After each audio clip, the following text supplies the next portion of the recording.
Well, please take a seat.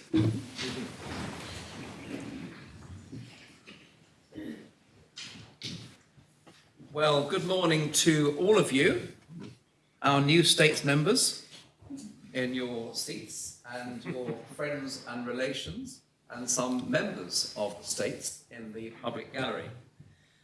Thank you for coming today, and welcome to the States Chamber for this year's Colin Powell Rotary Student Peace Debate, the 10th such debate since this began, in memory of the late and great public servant Colin Powell, who many of us knew. I'm delighted that you're here today, and it's wonderful to see so many schools taking part. And I've got a little plan here, colour-coded for each school, and I'll do my best to identify you properly when you stand up to make your remarks. Now, we always enjoy welcoming people to the chamber, to hear them, and in this case you, have the opportunity to stand up and be heard in the historic environment this chamber is, the heart of Jersey's democracy. And we are looking forward to the enthusiasm you're going to bring to the various topics that we're going to debate this morning. Now, our topic is nothing but ancient, in the sense that a Roman maxim from the 4th or 5th century was "Si vis pacem, para bellum." If you seek peace, prepare for war. And we're looking forward to hearing your views on this and the connected subjects that you've chosen to debate. As you've been told by the greffier, when you want to speak or ask a question, then you must put on your light. When you've finished speaking or asking a question, then turn your light off. And please stand when you're speaking or asking a question. And take your time and don't be anxious, because we're all on each other's side. It's not a competition, and we're simply wanting to hear what it is that you say. There is a prize at the end, but it's not really a competition.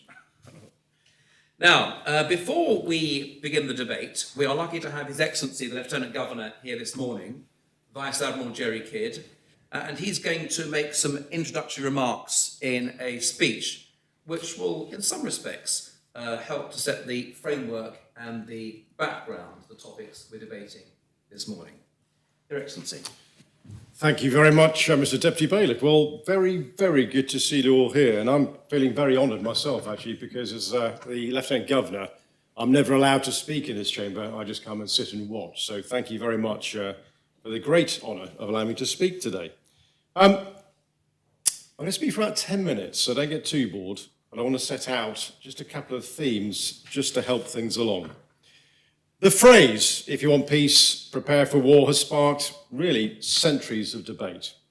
The famous saying, as the Deputy Bailiff just said, originally attributed to the Roman author Vegetus, suggesting that a nation's readiness to defend itself can act as a deterrent, keeping potential enemies at bay.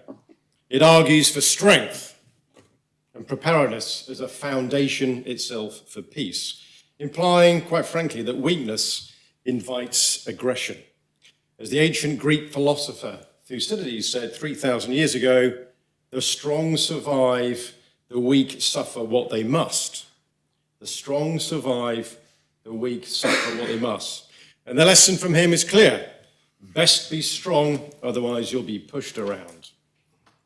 But while history offers examples that seem to validate this idea, there are also significant instances where an emphasis on military power has led not to peace, but to tension, to fear, and sometimes war itself.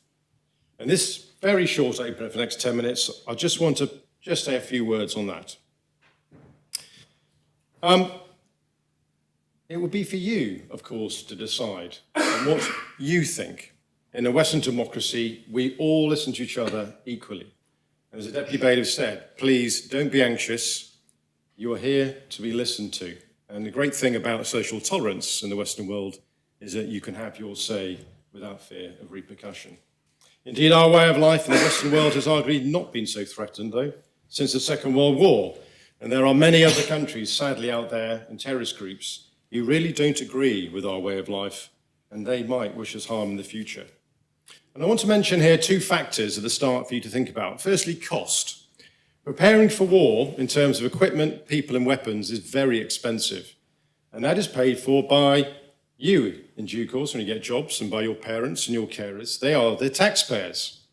Now, Britain spends about 2.5% of its national wealth every year on defence, on the army, the navy and the air force. That's about the average, quite frankly, for Europe. But Russia, at the moment, is spending 15%. China, 5%, and the United States, about 5%. And that's a lot of money. To give you some idea, Britain spends £50 billion a year on its forces. But compare that to the health service, where we spend about £220 billion a year. So spending your money is choices that politicians make, not military people. So this debate, ladies and gentlemen, is not about what generals or admirals want. It's about what you, the people, want. It is the governments that you elect that make those choices about where to spend their money. And ultimately, it's for politicians to decide how much risk they want to carry in a very and increasingly turbulent world. But let's move on. The idea is that by preparing for war and showing strength, nations can deter aggressors and therefore maintain a stable peace. Let's have a quick look at some examples. We talked about ancient Rome already, always prepared for war with their legions. They maintained a very powerful military as a tool for both conquest, but also deterrence. And for much of its history, the empire's ability to project strength across Europe, the Mediterranean, and even parts of Africa helped secure its border and prevent large-scale invasions. Rome's military presence was a form of constant preparedness, dissuading tribes and neighboring territories from attacking them. And it was so successful that Rome dominated the known world for many, many centuries. Moving forward in time, let's have a look at the Cold War, which lasted from the end of the Second World War to 1991. It provides a powerful example of peace through deterrence, particularly with nuclear arms. After World War II, both the United States and the Soviet Union entered a period of intense rivalry, each amassing nuclear weapons at an unprecedented rate. Now, while this arms race created an atmosphere of fear, there was a concept of what we called mutually assured destruction, and that really did deter each from attacking the other. Both superpowers knew that to launch a nuclear strike would result in their own annihilation. Now, this reality led to a stable peace, with neither side willing for open warfare. But the Cuban Missile Crisis of 1962 was a stark reminder of how close the world did actually come to nuclear war. Yet both nations ultimately chose diplomacy over conflict, demonstrating how deterrence through preparedness and strength can sometimes hold war at bay. And today, we have NATO, the North Atlantic Treaty Organization, a collective, and that's key, a collective security alliance amongst Western nations. The principle of an attack on one is an attack on all serves as a deterrent by signaling that aggression against any NATO member would lead to a unified retaliation from the entire alliance. And this has worked, ladies and gentlemen, for 70 years. Preparing for war against the Soviet Union and Russia has helped, in my view, to maintain the peace in Europe by deterrence. So NATO, many countries strong, preparing for war can be more cost-effective as a shared burden, and therefore it can help protect the smaller nations. Let's look at Switzerland quickly, the land best known for amazing scenery, mountains, snow, chocolate, cows, and a strict policy of neutrality. Yet Switzerland, interesting enough, maintains one of the most robust systems of militaries in Europe. It has mandatory military service for all young people from the age of 16. All of you would, in Switzerland, serve in the army or the navy or the air force. It has an impressive defensive infrastructure, and across its mountainous terrain, it has a fortress-like system. Now, while the Swiss do not seek conflict, of course, it is their readiness that has historically deterred any aggressors. Switzerland, quite frankly, has made itself into a very spiky hedgehog. It's just too hard to attack successfully. And even in the Second World War, Adolf Hitler, due to Switzerland's strong armed forces, declined to attack. Now, while these examples showcase the potential benefits of military readiness, the maxim also has significant drawbacks, and here's the other side. Critics argue that preparing for war can lead to a cycle of escalation, mistrust, and competition that destabilizes peace rather than securing it. And here are examples where military buildup has actually fostered, I think, tensions, conflict, and fear.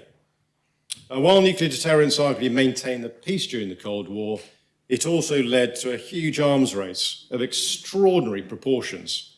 Both the United States and the Soviet Union engaged in a massive military spending spree, developing more and more advanced and destructive weapons. And this build-up, and I lived through it, created an atmosphere of fear and constant tension, which, and each side was wary of the other's intentions. The result, yes, was peace, but a fragile and anxious one, and punctuated by examples I mentioned of the Cuban Missile Crisis. So rather than preparing for peace, this arms race could be seen as preparing for war on a catastrophic scale. The vast resources that went into military development came at the expense of social and economic improvements in those countries. And the risk of nuclear annihilation cast a very long shadow on the lives of millions across the Western world. So military preparedness, ladies and gentlemen, can escalate rather than stabilize tensions as each side tries to interpret the other's build-up as a potential threat. One country may judge they must attack soon rather than let the other side get too strong. And today's world, if you look at the Asia-Pacific region, I think this demonstrates the potential dangers of peace through strength thinking. As the United States and China now engage in a strategic competition, both nations have increased their military presence hugely in the region, with the US strengthening its alliances, whilst China is building up a massive army and a quite huge navy. China's armed forces now rival the United States, and they are preparing for war, definitely, by spending billions. And the question is it to deter America from attacking them if they invade Taiwan in the next 5 or 10 years? That's a question none of us really know the answer to. So this build-up has led to a security dilemma, where each side's attempts to secure its own security can create a feeling of insecurity in the other side. So in this case, the pursuit of peace through preparedness could paradoxically result in loss of peace, as mutual distrust can lead to war. The Middle East is another region, as we're seeing in Gaza with Hezbollah and Iran and Israel, where war has often led to instability rather than peace in that region. For decades, nations such as Saudi Arabia, Iran, and Israel have invested heavily in weapons, often supported by foreign powers. This regional arms race, rather than creating stability, I think we'd all agree, has fueled suspicion and contributes to the frequent and ongoing conflicts there. You won't remember it, but I remember the Iran-Iraq war in the 1980s. Both nations heavily armed themselves, hoping that military strength would secure their borders and maintain peace. Instead, their military build-up led to an 8-year conflict with devastating human and economic consequences. Millions died. In this case, the pursuit of peace through military preparedness ultimately had the opposite effect, creating conditions for prolonged and intense warfare. And the lead up to the First World War is a historical reminder of how arms races and military alliances can spiral out of control on a global scale. In the early 20th century, European powers believed that military preparedness and alliances would prevent conflict. Yet this widespread militarization created a network of alliances that ultimately made Europe a complete powder keg. And in 1938, a very weak British Prime Minister, Neville Chamberlain, was hoodwinked by Adolf Hitler at a conference in 1938, a year before the war, when Hitler promised him that he would not attack anyone in Europe and Britain was his friend. Chamberlain sadly believed him and stated when he got back to London, "We have peace in our time." But of course, he was very, very wrong. Britain had let its armed forces get very weak indeed, a policy of the day called appeasement. It backfired, and Britain found itself fighting alone the following year, a war we very, very nearly lost. We had not prepared for war, and Germany took advantage. 40 million people subsequently died. So, let me finish. What does this matter, or what does this mean for us all today? Perhaps it suggests that true peace requires more than just readiness for conflict. It calls for diplomatic engagement, trust building, and cooperation to prevent misunderstandings and de-escalate tensions. So while military strength can sometimes be necessary, especially in defence of sovereignty and security, it must, in my view, be balanced with efforts to foster dialogue and understanding. But ultimately, it'll be for you all to decide whether Thucydides might be right when he said that the strong survive, the weak suffer what they must. The question here, ladies and gentlemen, is strength, don't forget, is not just about military might. A nation must have a strong political class, providing strong, clear leadership. Let's think of Margaret Thatcher, who led us in the Falklands War, or Winston Churchill in the Second World War. And think on this, lastly. Strength, of course, is also about the general population. You. Are you up for a fight? Are you willing to stand by your values and accept, perhaps, awful as it is, the brutal cost of war in lost lives and economic damage, or not? So in the end, if you want peace, prepare for war may contain a partial truth, in my view. But you must now decide if it contains the whole truth. Preparedness for defense may protect us, yes, but there's also the philosophy that peace is most sustainable when nations work together, not merely through strength, but also through a mutual commitment to cooperation, diplomacy, and mutual respect. You must decide whether that is too risky today with threats such as Russia, Iran, North Korea, and China, and whether we should now accept that we also must prepare for war to ensure the peace. Mr. Deputy Bailiff, thank you very much for the honour of speaking in your chamber. Thank you. Thank you very much, Excellency. That was an excellent introduction to what follows.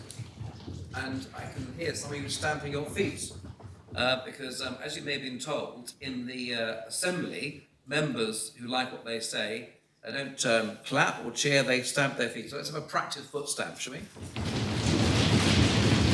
so that's what you need to be doing if you approve or agree with one of your colleagues or somebody else who's just spoken. All right, we now move on to the debate. As you know, but I remind you, each school group has 5 minutes to make their points, and then the other schools present have 5 minutes to make a response or ask questions of those who have proposed the particular matter. So I invite students from Victoria College to speak first and provide their presentation on the proposition global peace is dependent upon mutually assured destruction. Who wishes to address the Assembly first? Is that George? Yeah. Yes, George. I need to turn my mic on. Just put the light on and it'll all be working. Okay. Good morning, opponents. Honourable Speaker. Global peace is dependent upon mutually assured destruction. This can be proven with the mere mentions of the Cold War, Cuban Missile Crisis, Vietnam War, Russia and NATO, North Korea, China and Taiwan, Soviet-Afghan War, amongst many more. When I say global peace, I do not mean a state of superlative concord. Without drastic changes to our world, that is, unfortunately, impossible. Instead, I mean a state of geopolitics where no two major powers are in conflict. Mutually assured destruction is the premise that if one nuclear-armed state attacks another, they will both lose. This has held the world together since the end of World War II. It is the reason the Cold War did not develop into World War III. America and the USSR equally fear the ability of the other to eradicate all life within a kilometre radius. Soft power or diplomacy may work for most conflicts in the world as an alternative to military might, but this is usually when a stronger world power imposes political and economic pressures on a smaller. This becomes ineffectual when dealing with belligerent nations such as Russia and China, who are more likely to take seriously a country with nuclear capacity. Diplomacy and military may work a lot, but diplomacy failed for Chamberlain and military might for the Pacific Campaign. The Cold War is the most obvious example, the conflict in which the term was coined. Mutually assured destruction is the reason the Cold War didn't sprout into the Third World War, even before nuclear arms were invented. The fear of another global conflict right after the most destructive, vicious, and all-encompassing war of all time. This can be seen by the American and Soviet unwillingness to engage in direct conflict. Instead, they fought proxy wars in Korea, Laos, Vietnam, and Afghanistan. In Vietnam, the American pilots during Operation Rolling Thunder were told specifically not to target Navy bases where Soviet ships were docked. This refusal to directly fight was only due to the fear of the other state and their nuclear capabilities. Currently, mutually assured destruction is preventing China from invading Taiwan. Taiwan is a particularly important trade partner for America. They produce an amount of essential technology that is shocking compared to the size of their island. The United States imports $105 billion, about $320 per person in the US, worth of trade with Taiwan every year. Were China to invade the nation, America would be sure to get involved in the conflict. Given the capabilities for America to annihilate millions of Chinese citizens, China won't even take the risk of prompting American ire. Even after the millions America spends every year attempting to build diplomacy between China and Taiwan, China refuses with the petulance of a demented dictator. Thus, the only reason China has not invaded the virtually military impotent state is the nuclear deterrent. But China depends on America for its economy and therefore Taiwan. True, it could have debilitating consequences for the Chinese economy in the short term. Long term, it would give it control of $105 billion per year. But China has repeatedly shown that it will sacrifice part of its economy for control of Taiwan. In 2021, Lithuania allowed an embassy under the name of Taiwan instead of Chinese Taipei to open in its capital. In response, China established a trade embargo with Lithuania, losing out on over $2 billion in trade with the nation. North Korea has maintained its independence since the 80s due to its nuclear program. Currently, North Korea is predicted to have 50 nuclear warheads. It could kill over 3 million people in a few hours. The fear of North Korea's response is the main reason America nor anyone else has invaded the nation. Moreover, should anyone invade, they would be angering North Korea's nuclearly powered ally, China, with which it has a mutual defense pact. North Korea spends $642 million a year on its nuclear program. Such is the desperation for a defense of mutually assured destruction that they will spend the worth of 2% of their economy per year on its nuclear program. Mutually assured destruction is not ideal. Constantly holding the threat of torturous deaths for millions over the heads of nations is decidedly bad. But the reality is, the world we live in is dependent upon mutually assured destruction. Thank you.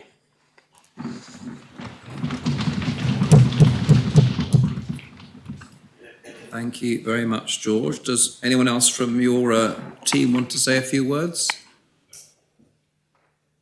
Thank you. Are there any questions or points from the other students? Yes. Is that Pierre or Olivier? Oliver. Oliver. So you addressed the war on, or the peace of larger nations, but you didn't address the war on terrorism. And terrorists don't care about nukes. So I'd just like to ask you, how do you suggest you prepare or seek peace against terrorists? Who wants to respond to that? Yes, George. As I said at the start of the speech, we don't mean a state of superlative concord where no war is happening in the world. We mean a state where no two major powers are in conflict, which is what mutually assured destruction provides. Thank you. Are there any other questions for... Yes, Callum. With regards to nations, well, major nations preventing conflict with nuclear weapons, what about nations which do not have the nuclear capability? will giving nuclear weapons to those nations truly prevent a major conflict with them? Thank you.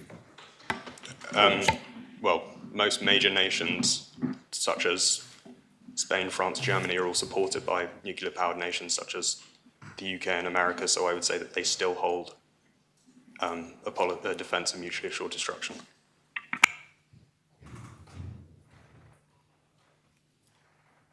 Thank you. Any more questions in relation to this issue? Yes, Mia.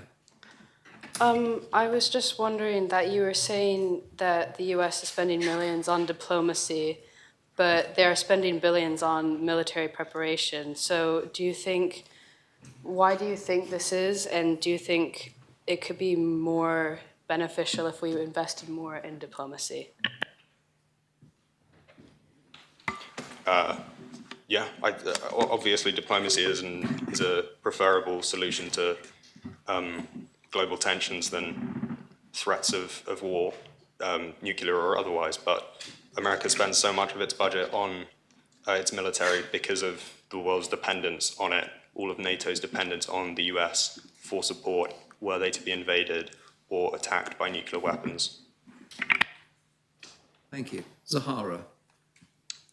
I just wanted to ask if you believe that we should primarily focus on mutually assured destruction when global threats to peace go beyond the nuclear area, encompassing issues such as cyber warfare, economic instability and terrorism. George. No, again, diplomacy is the ideal solution, but the threat of mutually assured destruction does assist in diplomatic works as it gives you credibility to your military capabilities. Orla, you have a question. Do you think it's ethical to rely on the threat of annihilation as a foundation for peace? Thank you. Completely not, but utilitarian ethics would tell us that the threat of nuclear weapons saves more lives than it has ever hurt, and thus I would say is justifiable, if not morally ideal.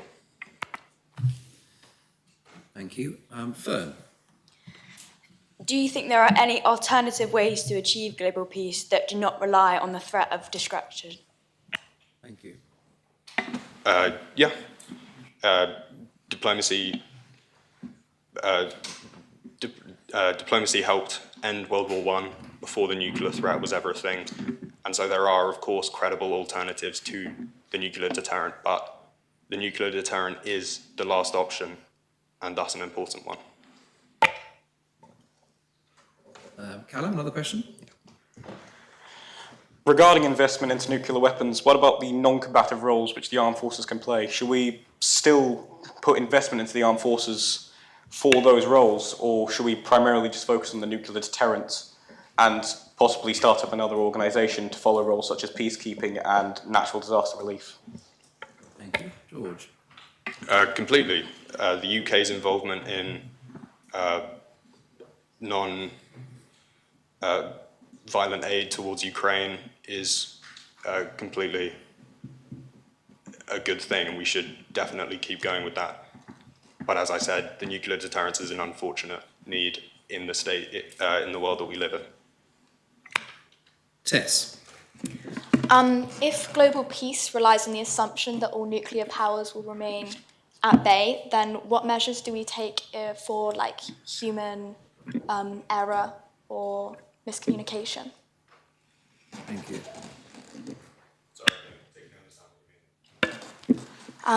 So if global peace relies on the idea that no one will set off their nuclear powers, then what do we do if there's miscommunication or human error between countries? As in they believe that they will use nukes? Yes.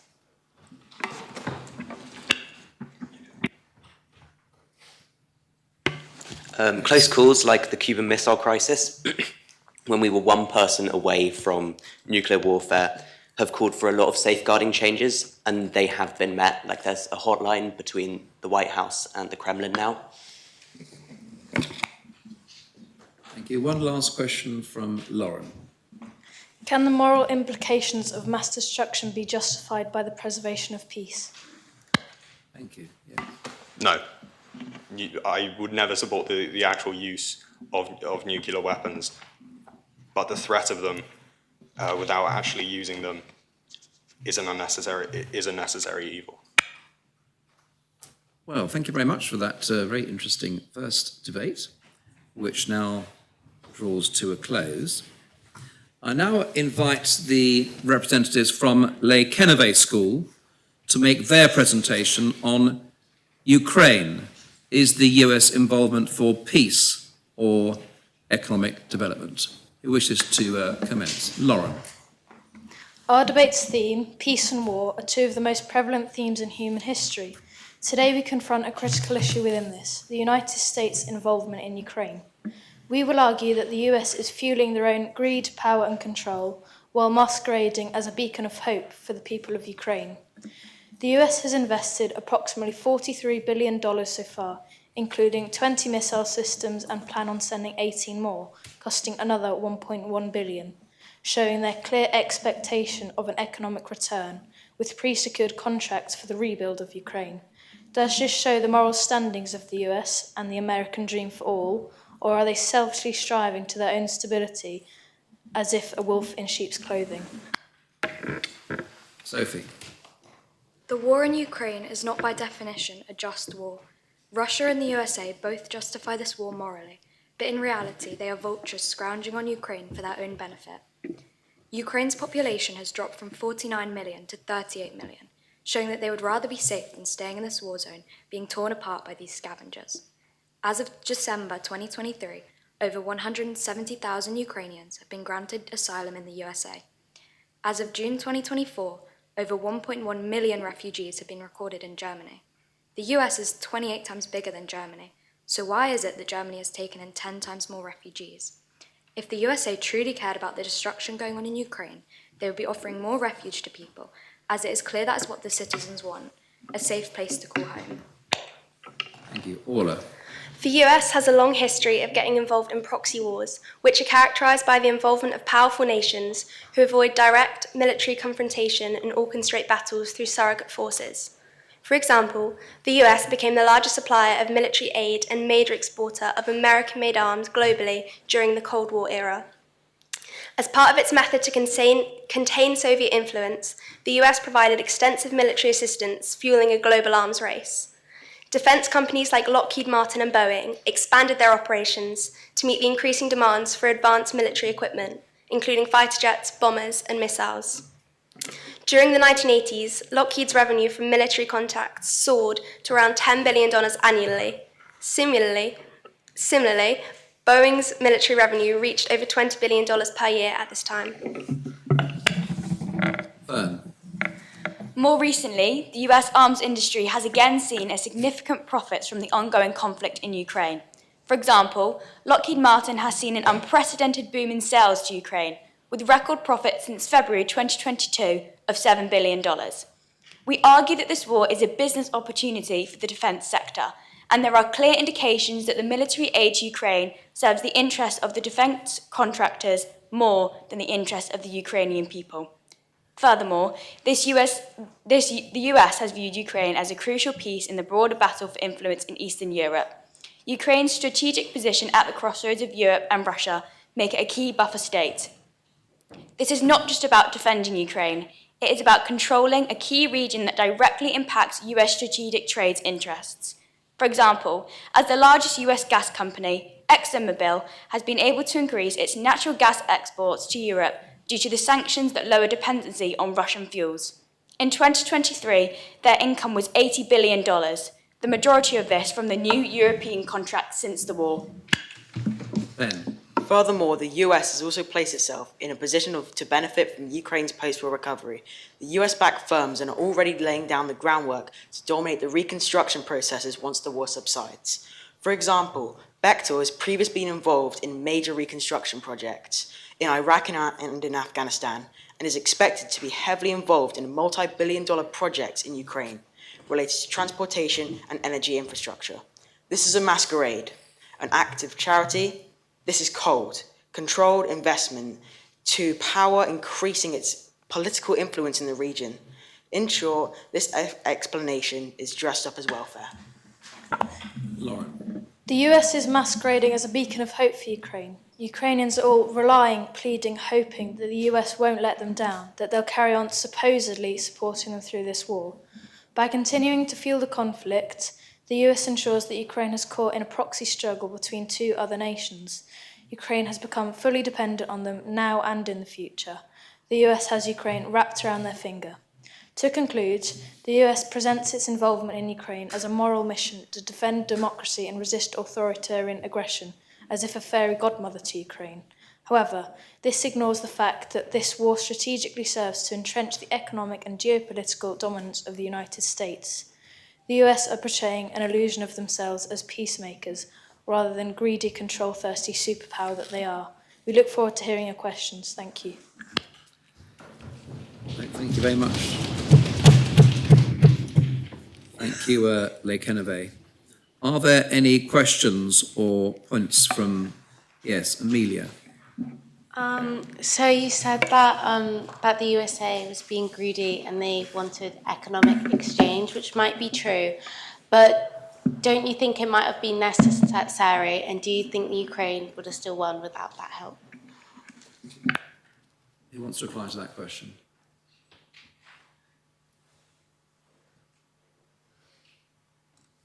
Yes. Yes, I think that that Ukraine would have still got ahead in the war, but they wouldn't have maybe got as far as they have without the economic benefits from the US with their, as they are donating so much money to Ukraine. Tess. You talk about putting more money into asylum seekers and refugees, but what do you think will happen when America, for example, takes that money out of defences? Surely there will be more injured Ukrainians and more deaths. Who wants to reply to that question? Yes. If they took more money out of the economic, they probably wouldn't, because Trump's obviously the new president and they probably wouldn't want to take money out of sending money for like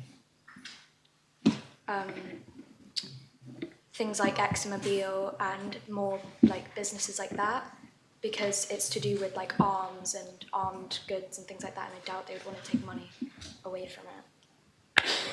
Question from George. Economic influences are, of course, a reason for why America has got involved in the war. But you described the Ukraine war as a proxy war between America and Russia, which I would agree with. But as I was talking about in my speech, proxy wars during the Cold War were about America and Russia's fear of the other nation taking over their way of life. Do you not think that the same can be said with Russia's expanding influence to take control of the whole of the Eastern Bloc in Europe, and that America is just trying to prevent Russia's domination of an entire half of Europe? You want to reply to that question? Yes, Paula. You could be right with that, but as proxy war is a war instigated by a major power which does not itself become involved, and America isn't involved in the Ukraine war like as in they're fighting, but they've put in a lot of money, and we think they're obviously trying to get something in return. So they might not be directly involved with it, but they still want some profit back from it. Thank you. Pierre. Finn. Is it not your question anyway? Right. Yeah, thank you. I think we'd all agree Putin is a tyrant and shares attributes with Hitler. And the reason Hitler started the Second World War is because he got away with his gambles, like the Rhineland, like Anschluss. And if the US lets Putin and doesn't support Ukraine and lets Putin go into Ukraine and take it over, because he would win without their support, World War III could easily happen because Putin would get confident. Surely the US is doing this to prevent a conflict like that, not for their own economic gain. Thank you. Who wants to reply to that question? Yes, Laura. Yes, they may be trying to save World War III from happening, but they also used it as an opportunity to gain economic, money for their economy. Thank you, Sari. The USA and Ukraine are both members of NATO. Do you not believe this alliance could show genuine aid towards Ukraine from the USA? wants to reply to that one? Yes. So from our research, we've discovered that Ukraine are not part of NATO.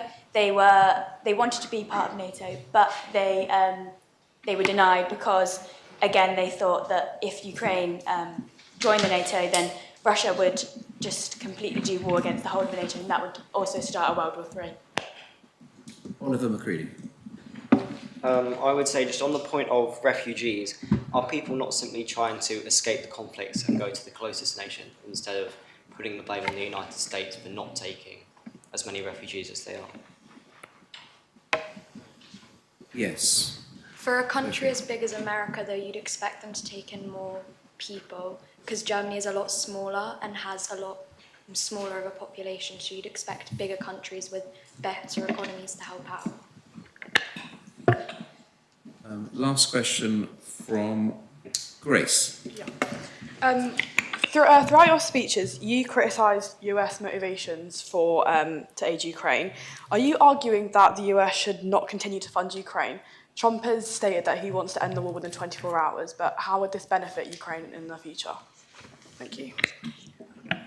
Yes, Fern. Yeah, exactly. But we're trying to say that that America is helping Ukraine, but mainly for themselves, not for the benefit of actually being helpful to Ukraine and giving them the supplies that they need for the war. But yes, exactly. If America didn't help Ukraine, then they probably wouldn't have won the war. Well, thank you very much, Lekanove, for that very interesting topic and presentation, and indeed very interesting questions as well. I'd now like to invite students from the Jersey College for Girls to make their presentation on to what extent we should prepare for war. Who wants to start? Yes, Arabella. Good morning, sir and fellow students. For JCG's section of this debate, we as a team have decided to respond to the topic through asking the Assembly this: to what extent should we prepare for war? While we sit here and debate, people are fleeing their countries to preserve their lives and their freedom. With every sentence I say, another life is lost due to our inability to listen to those who need to be heard. War is raging in every corner of our earth. According to the United Nations, 6.4 million Afghan citizens stay displaced as they fight to be free from the violence that has given new definition to their homeland. The consequences of war are not fully reviewed before deciding who we attack and leave dead, without homes, without family, and without freedom. By surrounding ourselves with walls and borders, we become detached and severed from our connection to other habitants of our planet. Instead of fighting, I propose we take part in civil discussions and engage in a diplomacy. In these discussions, our leaders should respect the UN Universal Declaration of Human Rights and continue the future development of our planet as a joint council, not as isolated enemies. If we prepare for war, it means we prepare for chaos, violence, and bloodshed. As a community, our job is to provide peace and remove conflict, not create disorder and disturbance by threatening each other with bombs and nuclear weapons. We only receive distrust and hate from those of our own species. Humans are a whole. We are one body and we are one soul. Thank you. Oriel. The statement, "If you seek peace, prepare for war," may suggest that we must prepare physically for war, but nobody can ever prepare mentally. Do you know the psychological effects you could face afterwards? Many soldiers lose not just time and stability, but they also lose their dignity and identity. An extract from the National Library of Medicine shows a study of people aged 15 years and over involved in war. 67% of them experienced depression, anxiety, and PTSD. In our modern world, how can we say that war and conflict is the only option? War is an immense obstacle to economic growth. While it is true that war can provide a temporary boost to domestic demand, more often than not, the effects of conflict reach far beyond destruction, driving inflation and leaving economies vulnerable. Several Middle East countries, which has almost continuously been in some form of conflict, has reached a point where their economies are in crisis. On a wider scale, we can clearly see an impact on the global economy in the ongoing conflict between Russia and Ukraine, where the disruption of agricultural trade has driven up food costs globally. In a region of conflict, essential economic assets from machinery to infrastructure and public services are destroyed, slowing the process of recovery. It is known that many countries prioritize spending on the military, particularly the US, with $916 billion dedicated to the military, contributing to over 40% of total worldwide military spending in 2023. Research from Brown University reveals that military spending actually creates fewer jobs than if the same funds were invested in clean energy, education, and welfare, services that directly strengthen and uplift society. Imagine the impact if we reallocated even a minuscule fraction of military budgets towards these areas, transforming resources of destruction into engines of societal well-being and further economic and social growth. We are a generation who has to make a choice: war or diplomacy, war or addressing the root of conflict and disagreement, war or a better off society. Think to yourself, what costs more? The true cost of war reverberates through every sector, reminding us that prioritizing peace and redirecting funds towards social investment is not only a moral imperative, but a wise economic choice. A country that invests in the people, for the people, is a country that can succeed in more ways than one, instilling hope back into the economy and the world, because hope is what this world desperately needs at this moment. Thank you, Mia.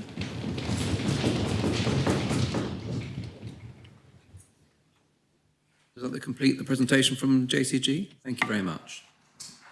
Questions. First question is from George, then Tiago. George. As I hope I proved during my speech, do you not think that military might lend weight to your desires for diplomacy and global peace?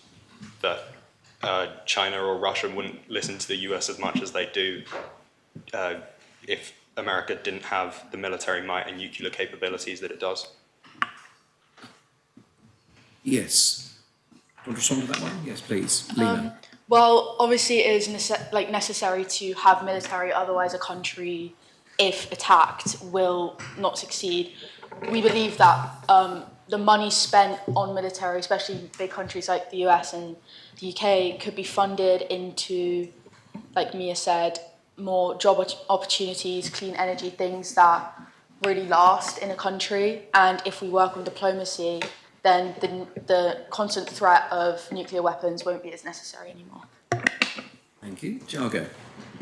Well, if we only focus on diplomacy, it ignores the fact that if we don't also focus on military more often, it'll stop people from... It'll stop people... If we don't focus on military, then people who want to increase their influence and power over other countries will always want to attack other nations. So if we don't focus on military, we'll be able to stop people like that who, no matter how hard we try to negotiate them through diplomacy, will still want to engage in war either way. To comment on that? Yes. Amelia.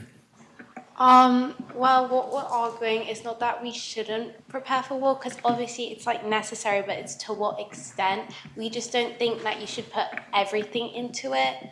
So, yeah. Thank you. Ben. Yes. So you suggest decreasing the military budget to spend more on things that last, such as infrastructure. By decreasing your military budget, you understand you're making yourself more vulnerable to war, which increases your opportunity for infrastructure to be destroyed during war, meaning you could actually end up losing more by not defending yourself. Thank you. Let's reply to that one. Yes, Mia. I agree with your point, but I think when we look at the numbers, especially in the US where they're spending billions, I think that a better off society that is stronger is more of a deterrent to people than it's when a society looks better and is doing better, the economy is better, and then we could be spending more. But when we look at the society as a whole, there are still so many problems that we need to fix, and a stronger society, I believe, can create a more peaceful world. Thank you. Question from Grace. So, as we know, not all countries submit or agree to treaties that are submitted to like the UN and stuff. So if other countries continue to invest heavily in their military capabilities, is it not necessary for us to also maximise our military capabilities in order to limit a hostile nation's domination or to, their ability to crush our nation? Thank you. Thank you. Let's take that one. Yes, Oriella. We also believe that we could be a starting point for more nations to believe that you don't always need nuclear power to be the most powerful or beneficial country. We believe that as a nation, we should fight towards bringing the world to a better place and having different detergents than just nuclear power. Thank you. A question from Ben. Oh, sorry, Ben, you've had a question. I'm sure you've got another one up your sleeve. Henry, we've not heard from Henry. Henry. When you say that governments should join together, how would you deal with the fact that terrorism? Because terrorism might be half the problem that we're facing. When governments join together, they could not see the fact that terrorism is underneath them, and then they come up from underneath and hurt people. Who wants to take that one? Sorry, can you just repeat the question? Yeah, do you want to clarify the question, please, Henry? If governments would join together, they might become blind to terrorism. And how would you deal with terrorism when the governments are already joined together? Doesn't make sense, does it? Sorry. Well, thanks ever so much. Caleb, you had a question. Yeah. What else could be considered as a deterrent, because there is nothing more powerful than nuclear weapons? Yes, is that one for you, Lena? Well, you are right in the sense that nuclear weapons are by far the biggest deterrent. When used, they are catastrophic. We have examples like Nagasaki and Hiroshima, where the consequences were devastating. While I do agree that they are the biggest deterrent, surely a peaceful country that has a booming economy, no government corruption issues, surely it wouldn't be attacked, if that makes sense, I think. Thank you. And I think the final question is from Fern. You were talking about people's mental health going into the war. Do you think it is still necessary to prepare for war, or should we focus more on the peace-building efforts, and why? Yes, Oriel. We've looked at both aspects, but we believe that mental health is usually pushed away and it's discarded. And we think that after many studies, that there is so much evidence that mental health is very detrimental, as well as physical preparation, which can help you win as a country for what you believe in. But mental health is about every person, and surely that should be seen as something that needs to be protected and kept sacred. Well, thank you very much, JCG, for that very interesting presentation and all those interesting questions from the floor. I now would like to invite the representatives from Grainville School to make their presentation on the proposition, the subject, war. What is it good for? And who would like to start? Yes, Henry. Good morning, and thank you for the opportunity to be here today. As a collective, we disagree with the statement given that if you seek peace, prepare for war. Our argument defends that peace is achievable without war, particularly through the United Nations. The UN has been in place since 1948, established in the aftermath of two devastating world wars. It has upheld the motto of peace, dignity, and equality on a healthy planet. The UN's purpose is rooted in the pursuit of peace through diplomacy and collaboration. Adopting a stance of militarized preparedness would run counter to these principles and risk perpetuating the very conflict sought to be prevented. The UN promotes proactive diplomacy, mediation, and freedom of speech to all. Olivia. The UN partakes in international peacekeeping in many ways. This is extremely beneficial for the prevention of war. UN peacekeepers restore stability in post-conflict nations. By protecting millions of civilians, they bring safety and hope to war-torn communities, helping to rebuild societies and ensure a brighter, peaceful future. The UN development programs which support education and infrastructure create long-term stability that a militarized approach could never achieve. Do not undermine the power behind non-violent methods of peacekeeping. Our military spend at 2.2% of GDP is shockingly extremely high, especially compared to other nations. Imagine if a part of that tax money went towards our children's education instead. As a community, shouldn't we prioritize their future? Let's focus on protecting against cyber attacks, pandemics, and climate change to ensure safety and preparedness rather than preparing for war. On that note, the non-military peacekeeping tools need to be developed further, such as election monitoring, conflict prevention training, and economic development training. These can address issues before erupting in violence. Thank you. Thank you. Yes, Lucas. In order to mitigate conflict and induce peace, the United Nations plays a vital role in promoting international law and justice. It has established legal frameworks to address severe crimes like war crimes, genocide, and crimes against humanity, holding individuals accountable and helping to resolve conflicts. Through the International Court of Justice and the International Criminal Court, the UN upholds global justice by prosecuting these serious crimes. The UN also tackles complex issues like terrorism, human trafficking, and drug trafficking, enabling nations to collaborate more effectively by sharing intelligence. Sanctions serve as a tool to pressure countries that fail to comply with international norms and laws, using measures like economic restrictions and travel bans. Beyond legal frameworks, the UN actively engage in mediation and diplomacy to prevent conflicts, deploying special envoys to negotiate peaceful solutions. It also promotes human rights and democratic values, working to build fair judicial systems and protect freedom of expression. Through these efforts, the UN fosters a safer, more just world for all. Thank you. Sorry. The UN is the world's leading authority for human rights after the Universal Declaration of Human Rights in 1948. This serves foundation for international rights and freedoms, promoting dignity, justice, and equity worldwide. Agencies such as UN Women and UNICEF protect vulnerable groups from exploitation and abuse. For example, during the Myanmar genocide in 2017, the UN documented and advocated against the abuse of the Rohingya people, seeking support for resolutions from other UN member countries. The UN is unparalleled in its capacity to mobilize large-scale humanitarian relief, such as during the Syrian refugee crisis. The UN High Commissioner for Refugees and the World Food Programme were among the few organisations that could deliver essential aid to millions of displaced Syrians, including providing food, shelter, and healthcare. North Korea is an example of a country which is not part of the UN, whereby they neglect their people to strengthen their defensive system as they have no allies and are in constant preparation for war. Nobody wants to live like this, and through the UN, they don't have to. Thank you. Dylan.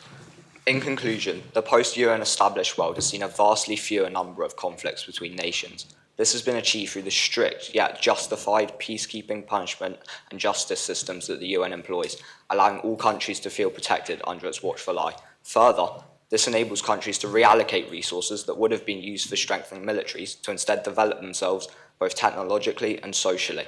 In fact, research has shown that countries with lower military budgets are less likely to be attacked. This is because they instead focus resources on diplomacy and social programs, building their alliances. And in the event of conflict, these alliances are there to protect them.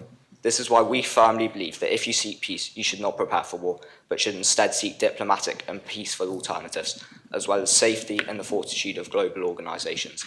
Those who prepare for war rarely seek peace. Thank you very much. Thank you, Granville, for that super presentation. And I'll move on to questions, and the first question is from Grace. How can we afford to reduce spending on our military capabilities and only prioritising diplomacy in the hope of starting a new trend when there are other nations that refuse to submit to the UN and to cooperate? These countries openly hate and wish to destroy the Western values that are the very foundation of society. Thank you. Who wants to deal with that question? Sorry, you think your light on or not? Ooh, are you sure?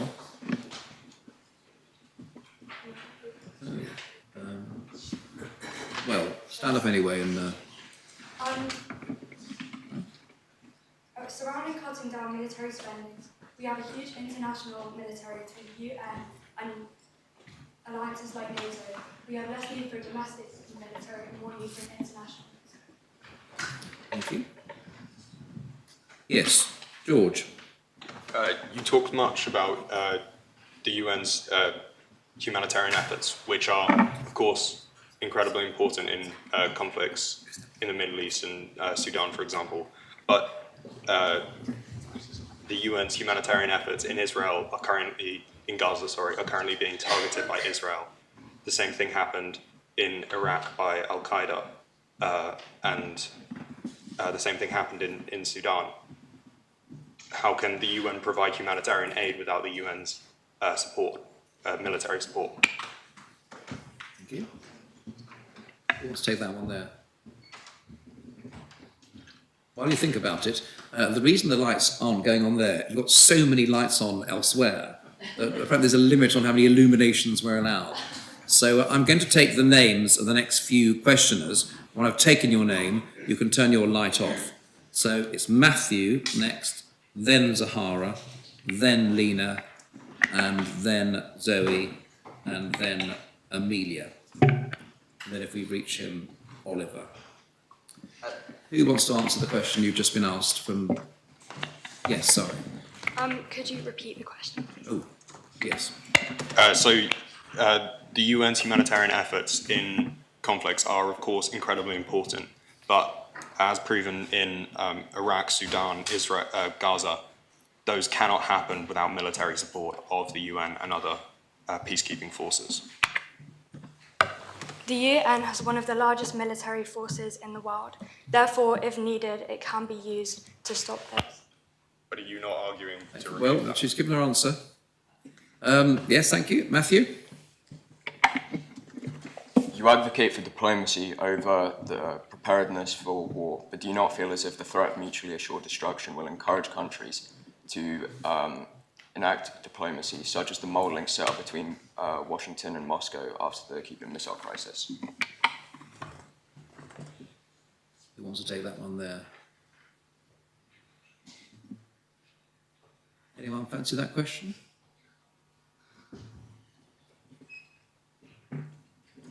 Just ask to repeat the question, shall I? Would that be helpful? Yes, you want to repeat the question? So you advocate for diplomacy over the preparedness for war, but do you not feel as if the threat of mutually assured destruction will encourage diplomacy between two countries, such as the modelling set up between Washington and Moscow after the Cuban Missile Crisis? Yes. You think mutually assured destruction will encourage diplomacy? Accept that suggestion or not? We believe diplomacy is the only other option compared to war. It's either talking or war, and we believe you should talk instead. Therefore, it can encourage diplomacy. Thank you. Zahara? Do you not believe that we should have an equal balance of peace and preparation for war? Because if you're primarily focusing on one, then say you're primarily focusing on peace, those nations that do not want to find a solution for peace, do you not believe that they will increase their military preparations, and then the people that haven't, because they've primarily focused on peace, will not have anything to do, and then they'll be destroyed?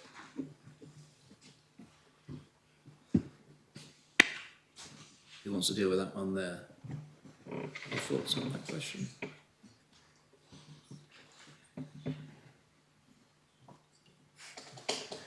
Don't fancy having a go on that question, or should I ask them to go to the next question? Do you want to repeat your question again? Make it a bit shorter. It's a good question, by the way. Do you not believe that in order to maintain a global assurance that we can all work together, we need to work on not only peace, but also preparing for war? Because if we primarily focus on peace, and those nations that do not want peace will start preparing for a war that you cannot fight against because you're too late. Any thoughts on that question? All right, I'll move to the yes. Yes, Olivia. We're not saying we're trying to prioritise peace, but we're just saying that you don't have to go through war just to get peace. Thank you. Zora. Do you believe that the UN is actually that effective at fighting crime? Countries like Israel and Russia have targeted civilians, but they haven't been held accountable. Yes. Sorry. The UN isn't designed to eliminate all conflict instantly. Its mandate to promote peace, promote diplomacy, and reduce violence when possible before it occurs. Thank you very much. And one final question from Lena. Well, I do agree with you. There are countries, like you said, that aren't in the UN. Do you believe that this makes them stronger because they don't have an organisation watching over them? Countries like North Korea, who is a dictatorship and is known to be very problematic, does that give them immunity to do whatever they please because they don't have the UN watching over them? Yes. Who wants to take that one there? Yes. Lucas. Well, the UN hopes to support countries that are affected by what North Korea, how if it was to attack someone, the UN hopes to support them, not only put sanctions over and stop North Korea from attacking others. Thank you very much. And thank you very much, Greenville School, for that interesting presentation. And thank you for all the questions as well. I now invite the representatives from OLIA to make their presentation.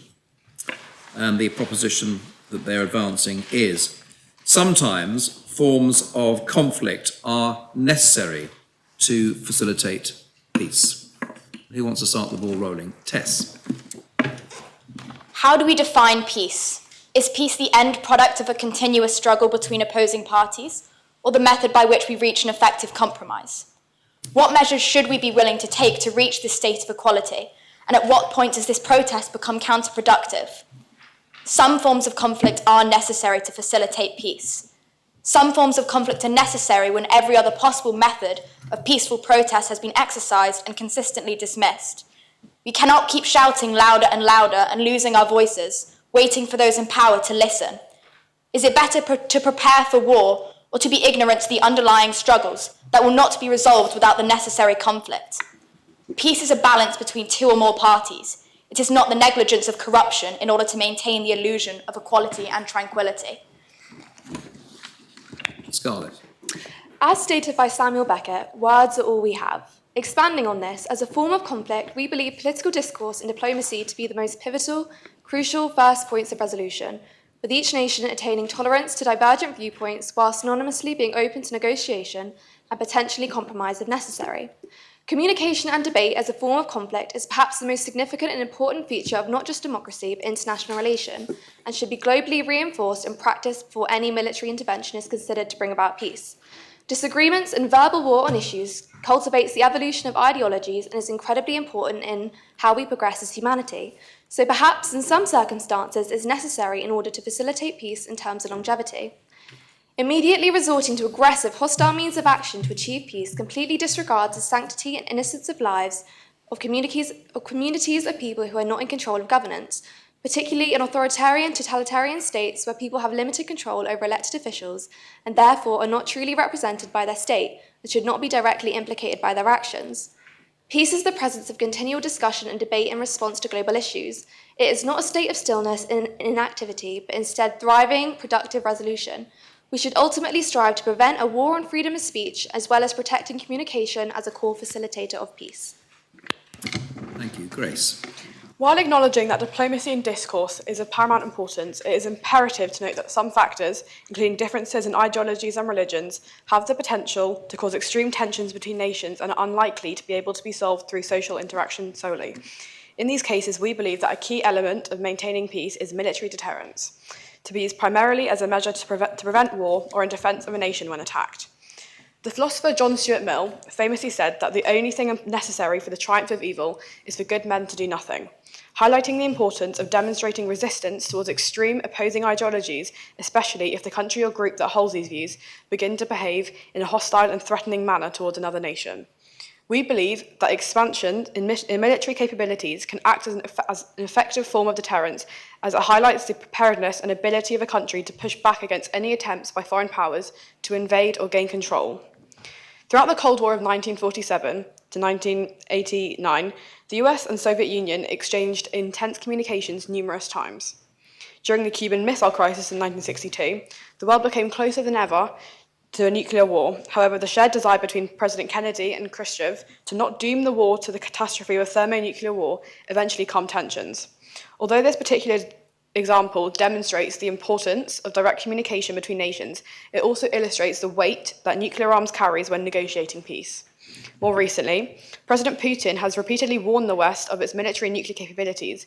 In 2023, after the Russian parliament passed a bill, Putin revoked Russia's ratification of the Comprehensive Nuclear Test Ban Treaty, a treaty which includes obligations to not undertake any nuclear weapons test explosions or any other nuclear explosions at any place under its jurisdiction or control, and to also refrain from causing or encouraging or in any way participating in the carrying out of nuclear explosions.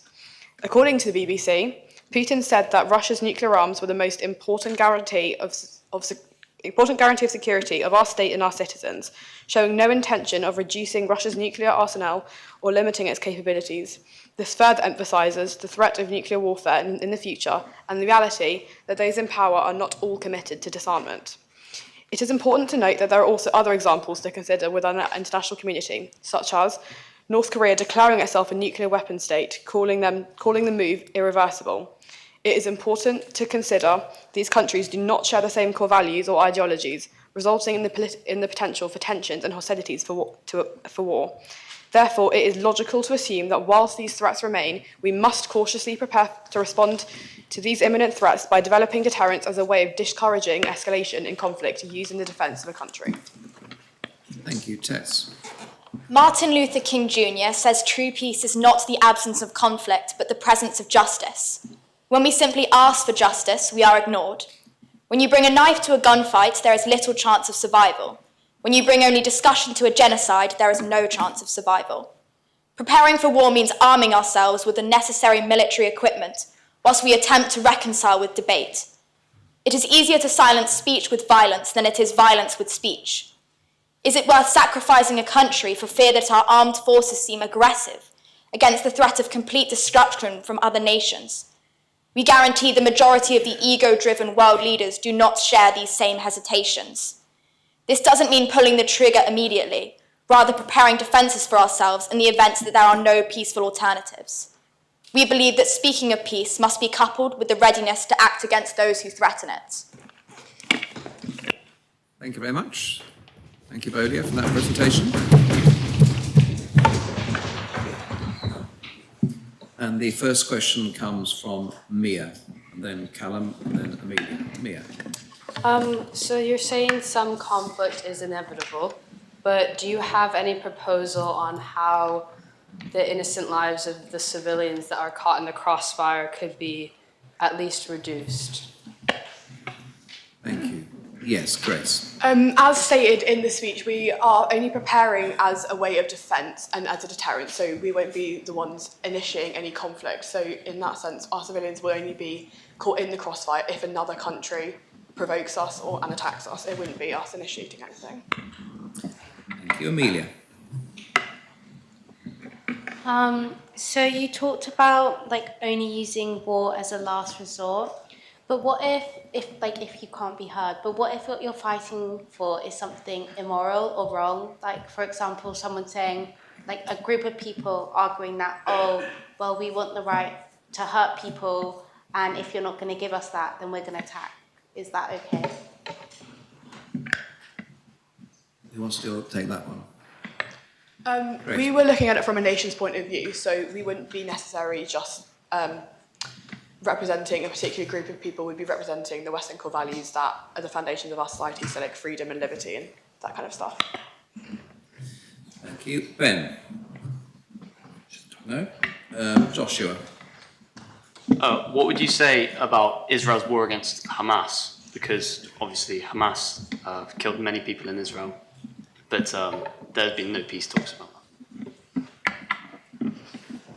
Who wants to take that one there?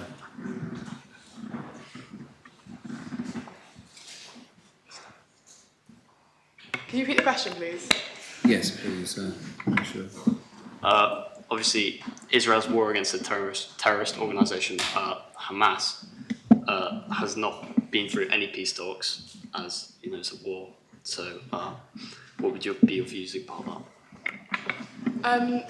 I would say, not necessarily in response to that, but surely if Israel didn't have the military capabilities that it had, Hamas would have gone on to kill many more civilians on October 7th, and there would have been arguably a genocide of Israelis. So that in that sense, the military capabilities of Israel did prevent a more aggressive war. Thank you. Pierre? Would you not say offensive capabilities are important for preemptive strikes, like in 1967 in Israel, or to stop enemies when they have nuclear weapons, or if, let's say, some Hitler regime came back to stop the spread of their influence over the Western Hemisphere? Yes. Do you want to take that, or do you want the question to be... Tess? Achieving peace may insist on being ready to defend ourselves, that peace through strength of military means. Like, in the context of the Holocaust, it serves as a stark reminder of the consequences of failing to confront hatred and aggression. So, by military means, without that, we're making countries vulnerable, and therefore the outcome of it could be more vital in some cases. Thank you, Ellen. Lauren? How do you balance the need for peace with the implication of using violence or force? Yeah, sorry, I missed the first part. How do you balance the need for peace with ethical implications such as conflict, violence, or force?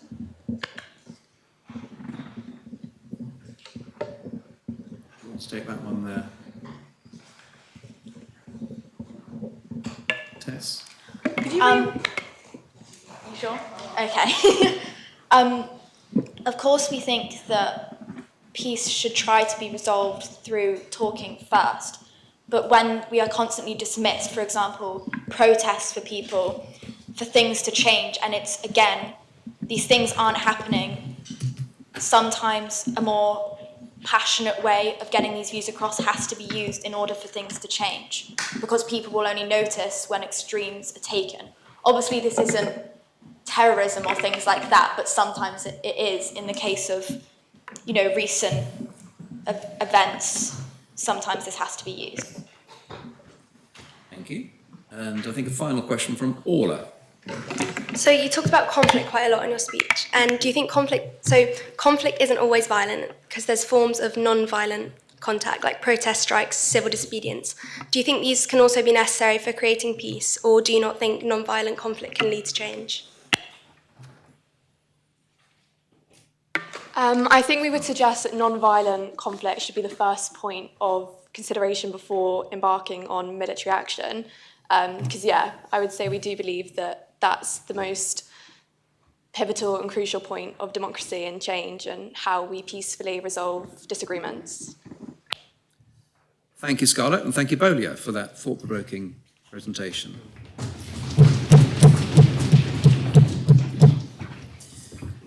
I now invite the representatives from De La Salle to make their presentation on the proposition of modern and historical examples in support of preparedness for conflict.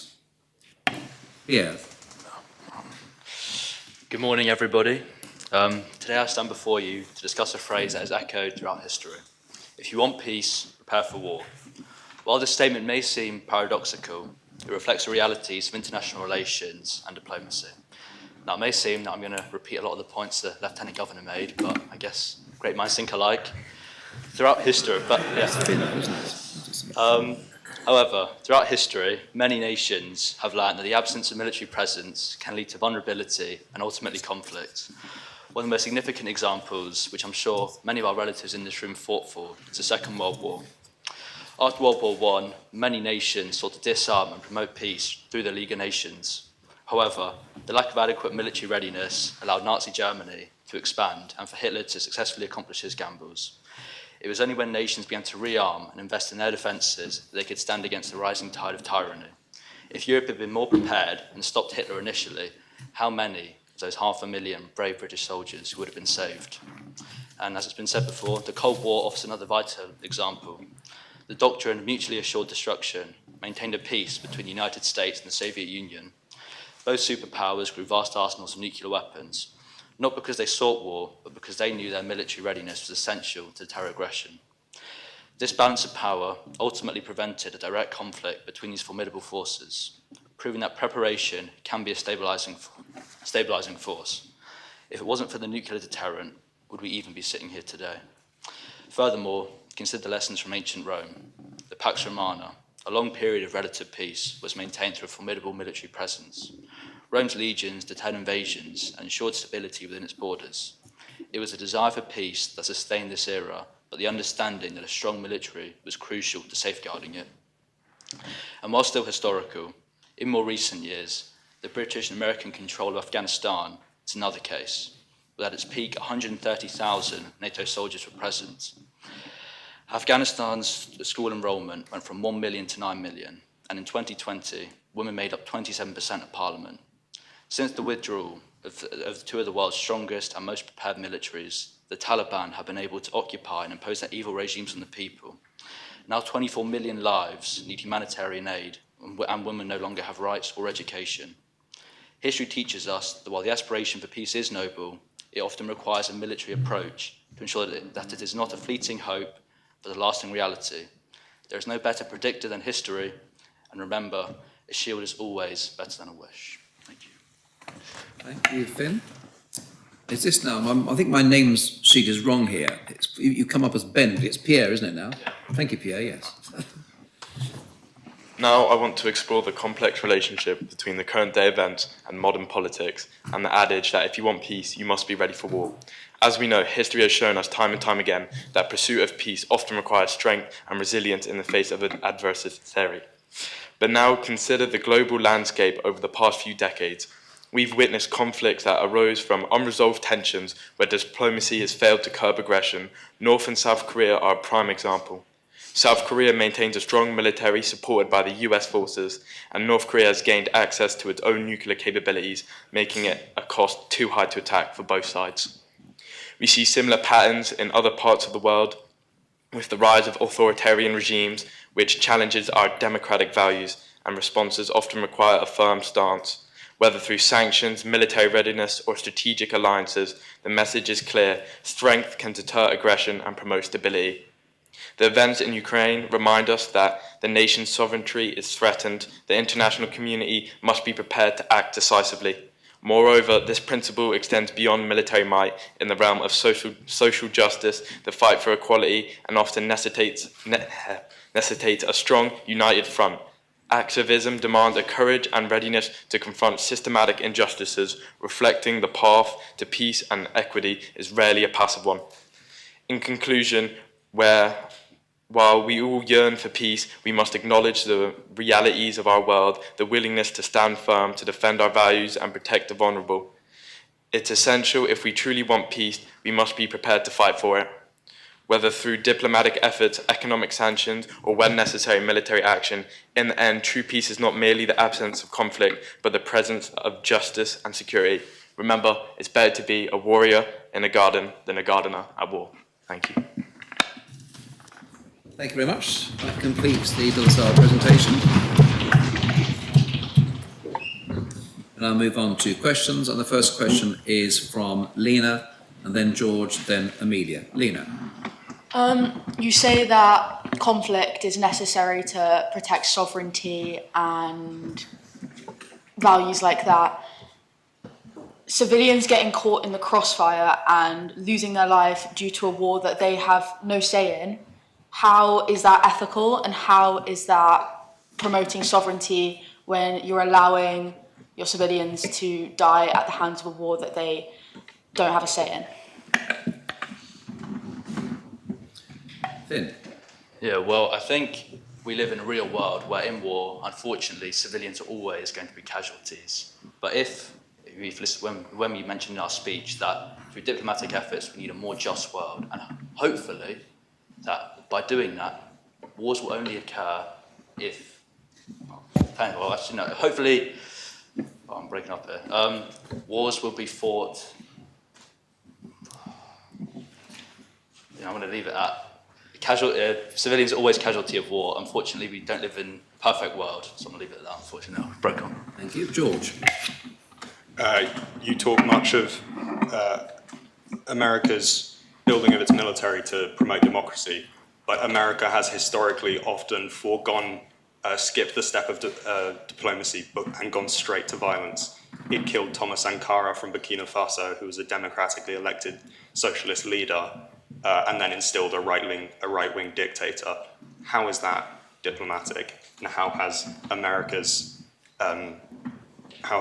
principle of building its army built global peace?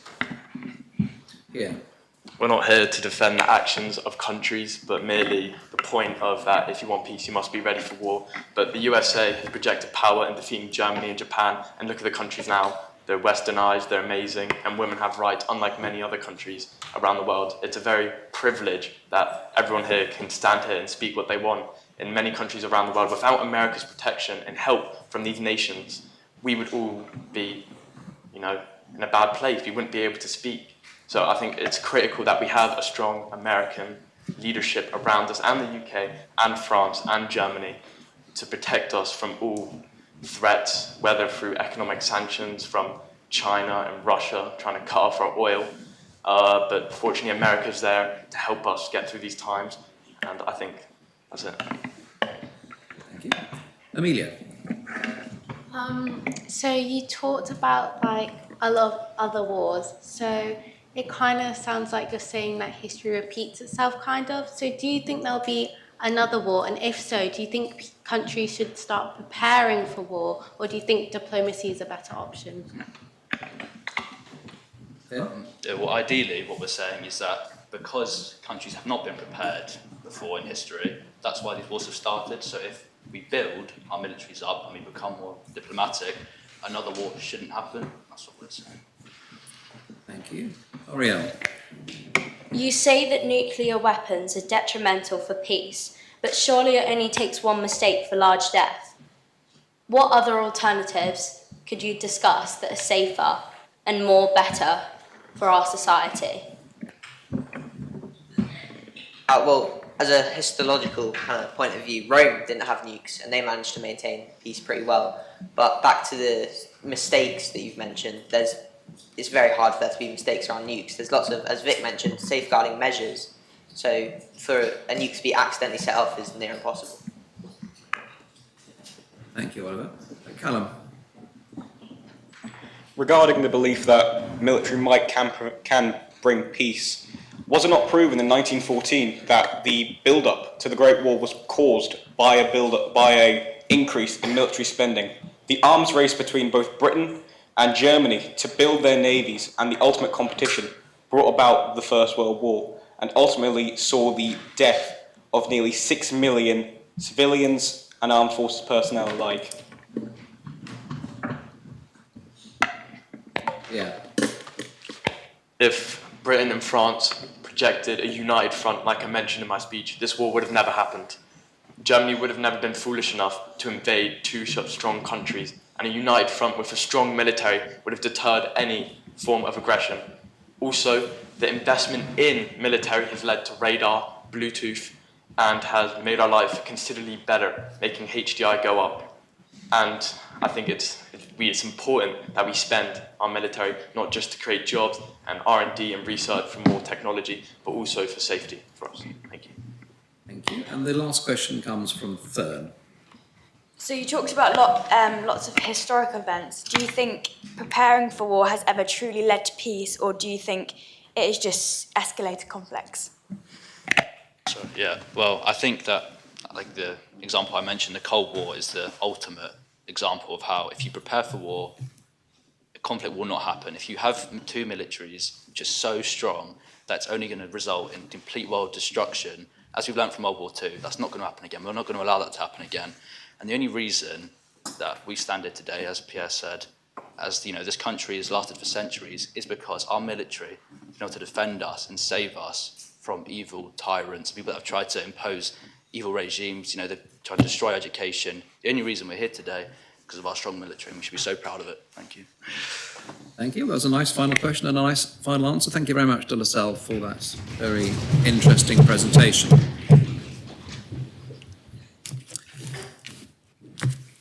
I now turn to invite Holier to make their presentation on the following topic: international peace through collaboration, a delicate balance. Who wants to start the ball rolling? Zoe. Good morning, everyone. Imagine a world where nations prioritise collaboration over conflict, where peace isn't just a dream, but a reality we actively work towards. But history tells us a different story. The League of Nations, formed after World War I, aimed to prevent future wars, but ultimately failed to stop World War II. Why? Because, despite noble intentions, individual nation-states often acted in their own self-interest rather than for collective peace. Today, we want to explore whether international peace can be maintained through the collaboration of intergovernmental organisations, or if states preparing for war is the only reliable path to security. Oliver. Let's confront a crucial truth. Human nature has a tendency to want more. More power, more resources, and more influence.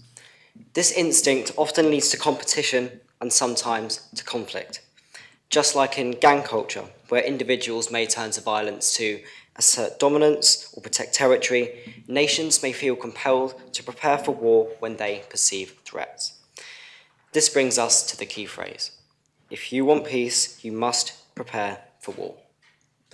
Many countries invest heavily in nuclear deterrence, believing that possessing such weapons will prevent attacks. While this approach may seem logical, it raises the question: does a reliance on militarization truly foster lasting peace? Enter intergovernmental organisations, or IGOs, such as the United Nations Security Council and the European Union. These organisations were established to promote cooperation and maintain peace. For example, Article 5 of NATO's treaty states that an attack on one is an attack on all, emphasising a collective defence. This shows the potential of collaboration to deter aggression. However, we must also recognise that IGOs can be unreliable. The United Nations often faces criticism for its inaction and inefficacy in conflicts such as the Syrian civil war. Transitioning from a collective to an individual focus can lead to gaps in support and action. Cody. While collaboration is vital, we must also address the nature of defensive versus offensive manoeuvres. Nations often build up their defences to deter aggression, but this can escalate tensions.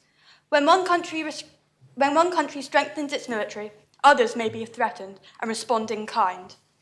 The cycle of arms races is akin to a neighbourhood where everyone buys more weapons, fearing their neighbours. Ultimately, this behaviour can breed mistrust and conflict, counteracting the very peace IGOs aim to maintain.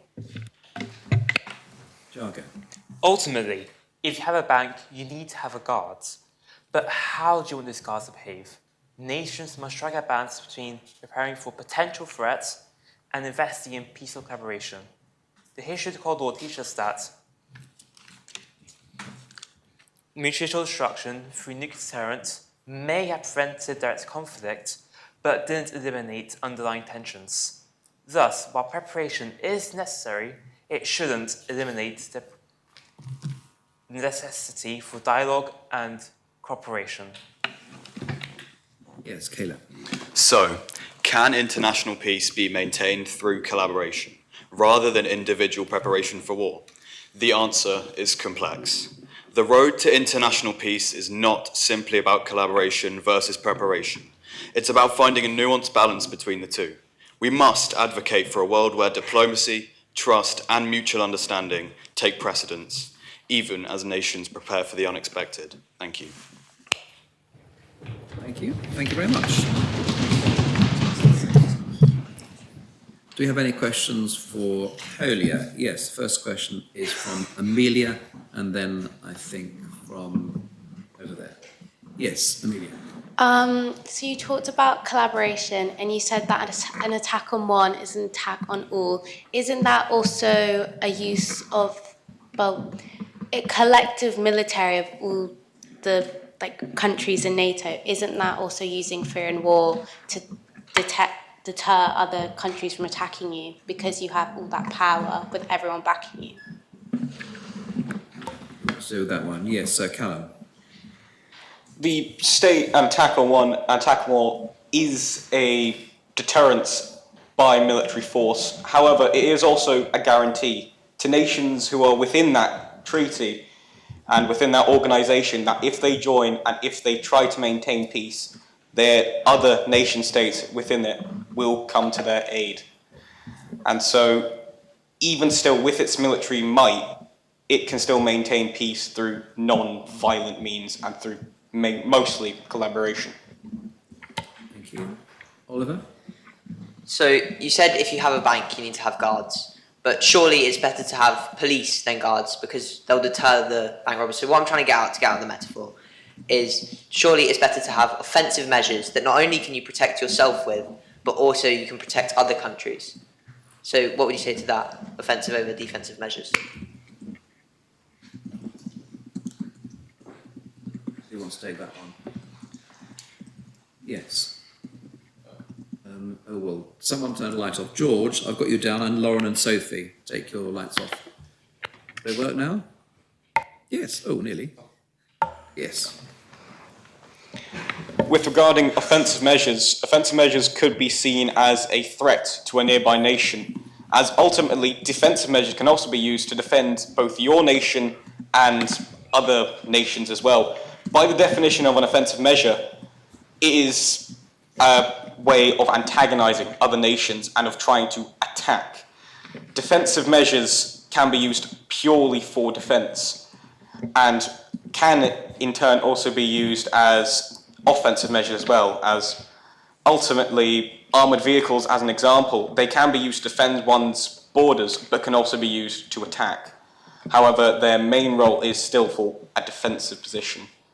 So, to go back to your original statement regarding rather having police than a guard, rather having offensive measures than defensive measures, ultimately defensive measures can fulfill the same roles as offensive measures while not having the same antagonizing impact on nearby nations or to friendly nations who might possibly be aiming to ally with you, however, may see you as antagonistic due to your offensive measures. Thank you. George? You, Callum, made the point that a united front can deter people from invading you. But you previously made the excellent point of saying that the building of a united front caused World War I. So how do you contrast the two? Yes.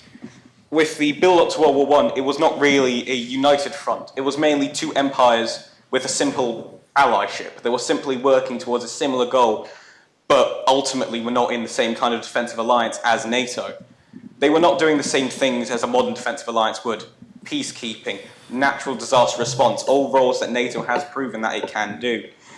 So ultimately, a modern collective alliance can lead to peace, whereas the older style of just a bunch of highly aggressive nations working towards eventually expanding their own empires and gaining their own control will lead to war. Thank you. Lauren? You've spoken a lot about collaboration, so what would you say is the most important issue that nations should collaborate to promote global peace? Defense against hostile nations.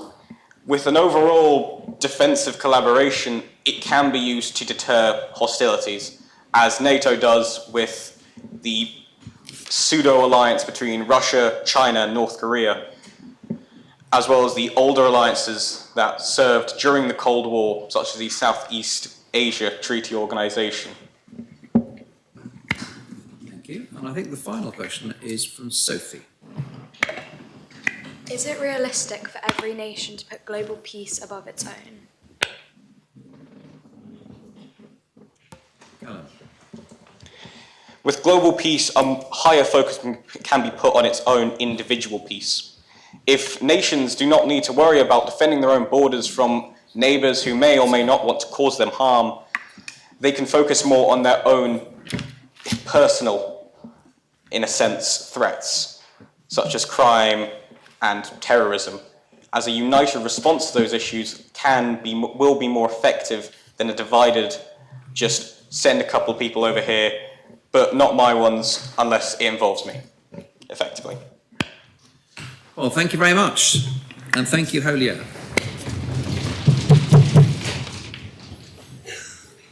Well, that brings the debates this morning to an end. And I imagine you're all rather relieved because you've now done it. And I'd like to say, obviously you all worked very hard at researching the propositions so that you could make the speech that you did. And you obviously all work together as a team, which is sometimes quite difficult, and you dovetailed your points very well.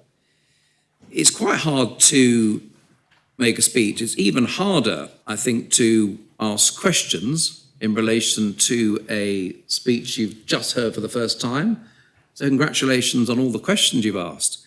And I think it's even harder than that to answer questions that you're not expecting on the spot. I mean, sometimes I'm asked questions here and I have no idea what the answer is. So there's no shame in not knowing the answer to a question that you're asked. It's sometimes difficult to answer a question on the spot. Now, we thought it would be a good idea if you have a chance to use the voting system before we close proceedings. And it's for me to suggest what the motion upon which you are about to vote might be. It must be on the theme of peace and war. And the motion upon which I'd like you to vote is the following. I'm going to repeat it so you can think about it. And this is the motion. The election of the new president of the United States makes peace in Europe more likely. I'll repeat that. The election of the new president of the United States makes peace in Europe more likely. That's for you to consider. The voting isn't open yet, but it will be in a moment. And in front of you are 3 buttons. P for pour, which means you support the proposition. C for contre, which means you're against the proposition, and A if you abstain because you're not sure whether you agree or oppose the proposition.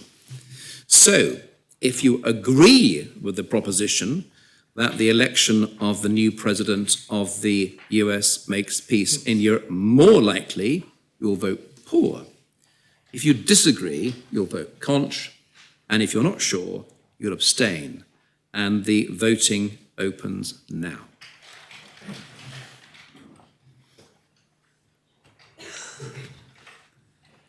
You can change your mind during the course of the voting being open, but once the voting is closed, you're stuck with your decision. Have you all had the chance to cast your votes? In that case, I ask the greffier, you all voted? Got 32 votes in. Someone hasn't voted? No. All right. All right. Well, there's 1 or 2 people who haven't voted at all. That's fine if you don't want to vote. Have you all had the chance of casting your votes? I ask the greffier to close the voting. And I can announce that the proposition that the election of the new president of the US makes peace in Europe more likely has been defeated. There were 7 votes pour. There were 26 votes contre and 1 abstention. So thank you for your contributions for this debate. And perhaps one day in the future, some of you will be sitting on these benches as states members. I'll now finally, almost finally, invite the President of the Rotary Club of Jersey to address us. Madeleine. On behalf of the Rotary Club of Jersey, I would like to most sincerely thank the Deputy Bailiff for presiding over this debate this morning and enabling you students to experience the atmosphere of the State's chambers. I can certainly say at your age, I would have not been so confident. I would also like to express our thanks to His Excellency for joining us this morning and for giving up your time. Thank you, sir. I hope you will all agree that we have heard some varied and interesting presentations from the teams of students. I was most impressed by your confidence with which you spoke and the way you engage with this very pertinent topic. Our thanks also to the Deputy Greffier, William Millo, and his team for ensuring this event has run so smoothly. As a former teacher myself, I would like to express our huge gratitude to the teachers, I can see you up there, who have helped prepare the students today. I know there are always so many calls on teachers' time that it's only through their willingness to go above and beyond that enables events like this to take place. Of course, such an event wouldn't be possible without all of you guys. You have clearly worked really hard in your individual teams to prepare for today whilst undertaking your normal studies. I hope that you, as students and the future of our island, have taken much away from your experience in this esteemed setting. It is great to see so many people in the public gallery today, teachers, students, family members, states members and other Rotarians. I hope you've all enjoyed this morning's proceedings. I have a little bit of a pause now. I check with my glamorous assistant if we have the result. Okay, so the winning school and recipients of the 2024 Colin Powell Trophy for the best presentation goes to Hold Your School.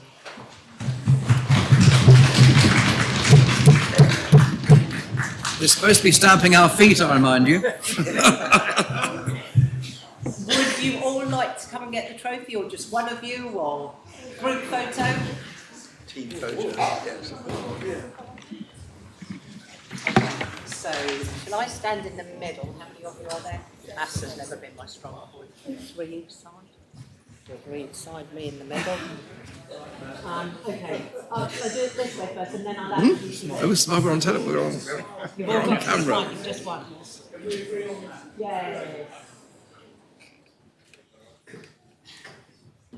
And then what I'm going to do is I'm going to choose one of the students at the end, John, and we're going to have a ceremonial handshake, and we're going to look at John. Oh, hang on. Okay, there you go.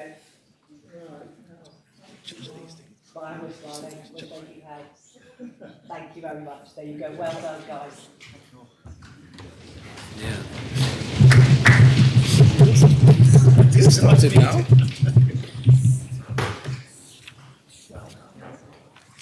Well, I don't know how you possibly managed to judge that. It was obviously terribly close because luckily I haven't got to make decisions about winners and losers in this seat, but you're all fantastic. A few final words from His Excellency. Thank you very much, Mr. Deputy Bailiff, and thanks very much to the Rotary Club. Can I just say, from my perspective as the Governor, what a pleasure that was. What you tackled today was a particularly profound issue that goes to the very heart of the human condition. On one level, we can do terrible atrocities to each other, including genocide and dreadful acts during war and conflict. And yet, on the other side, we can show incredible kindness and gentleness to each other, not just across individuals, but across states. And this duality is something you should watch through your lives, because it can swing from one to the other very quickly. Can I just say, finally, the quality and the sophistication of your presentations and your questions and responses was incredibly impressive. I'm not just saying that either. Also, your confidence and eloquence from you all today, well done. It takes an awful lot of guts to stand up in this forum with your mates watching, your teachers and parents. So well done indeed. As we say in the Royal Navy, bravo Zulu, which means well done. So thank you very much.